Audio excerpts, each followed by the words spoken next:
Today, we're talking about a guy who lived almost 200 years ago, but whose ideas on purpose, learning, and failure, well, they feel like they were written for us right now. He was a radical thinker, a relentless teacher, and a samurai who helped spark a revolution, all before he was executed at the age of 30. This is the story of Yoshida Shoin. And yeah, that really is the question, isn't it? This isn't just a history lesson.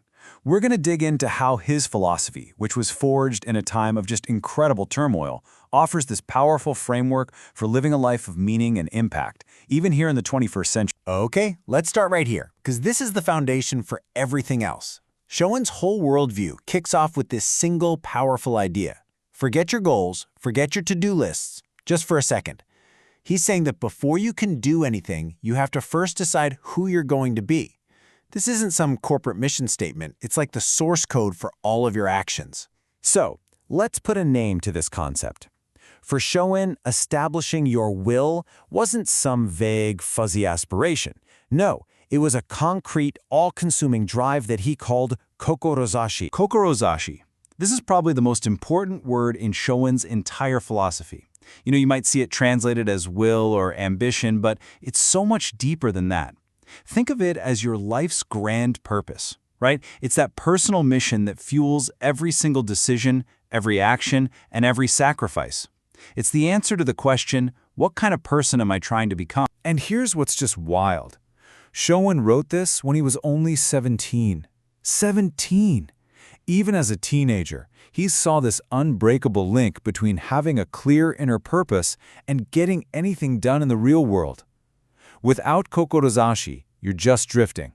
But with it, suddenly every challenge, every single setback, it all has a meaning. Okay, so having a powerful purpose is one thing, but Shoin knew that a purpose without knowledge is totally useless.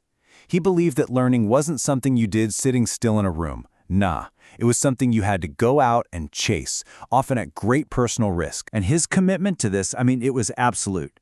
At 21, he travels to find new knowledge. Fine, but by 22, he does it again, this time illegally, breaking the rules, becoming a fugitive just to learn more. And then comes the most audacious move of all. At 25, he literally tries to stow away on one of Commodore Perry's American black ships, so he could see the West for himself. He failed, of course, and he was promptly thrown in prison by his own government. This quote, this explains everything about him. For Shoin, books were not enough. Real knowledge, true understanding, it came from experience. It came from putting yourself in new situations, meeting new people, and letting the world smack your ideas around a little bit. Travel wasn't a vacation. It was the spark plug for the mind. So what happens when you fail, and fail spectacularly, and you end up in a cage? Well, for most of us, that'd be crushing. For Shoin, it was just another lesson. He saw his constant failures not as a sign to quit, but as a test from the universe, a trial that was literally designed to make his will stronger. His purpose, his kokorozashi, was so powerful that not even prison could break. This failure really could have been the end of his story. But instead, this is where things take a truly remarkable turn. Confined to a cell, Shoin didn't just sit there and take his punishment. He transformed his prison into one of the most influential classrooms in the history of Japan. He saw this incredible paradox, right? A prison is built to punish and to isolate. A school is built to nurture and to connect. So Shoin just decided to treat his prison and his fellow inmates as a school. He started giving lectures on philosophy and history to the other convicts, everyone from samurai to common criminals. His teaching started with this really revolutionary idea. In a super rigid, class-based society, Shoin was arguing that every single person, no matter their background or what they'd done, had inherent value and unique talents. The job of a teacher, or any leader for that matter, wasn't to judge people, but to find and grow that potential. So here's the crucial part. He separated the mistake from the person. He believed a bad decision shouldn't define your entire existence or just erase your potential for good. And it's this philosophy that let him see his fellow prisoners not as criminals to be shunned, but as students who needed to be nurtured. And for Shoin, this wasn't just a nice belief, it was a practical method.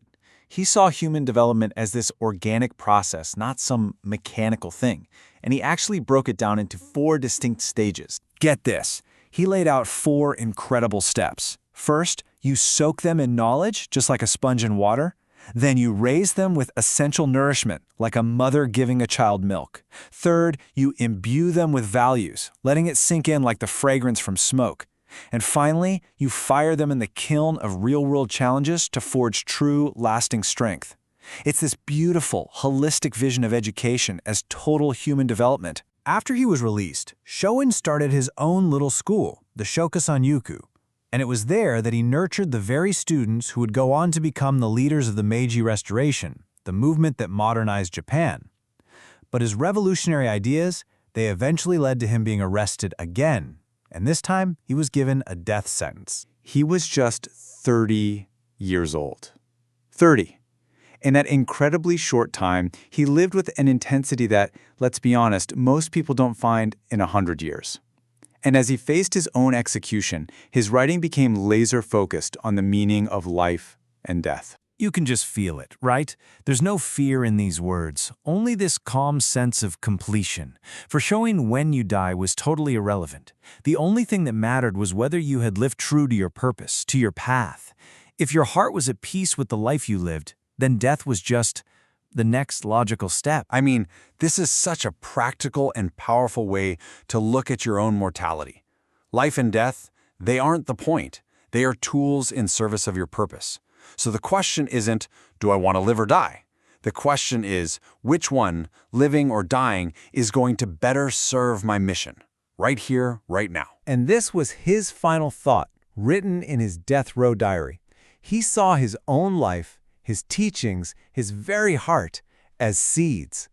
He knew he wasn't going to be around to see the forest grow, but he was totally at peace just knowing that he had planted those seeds in his students, and that his ideals would keep growing long after he was gone. Which, of course, brings us all the way back to that first question.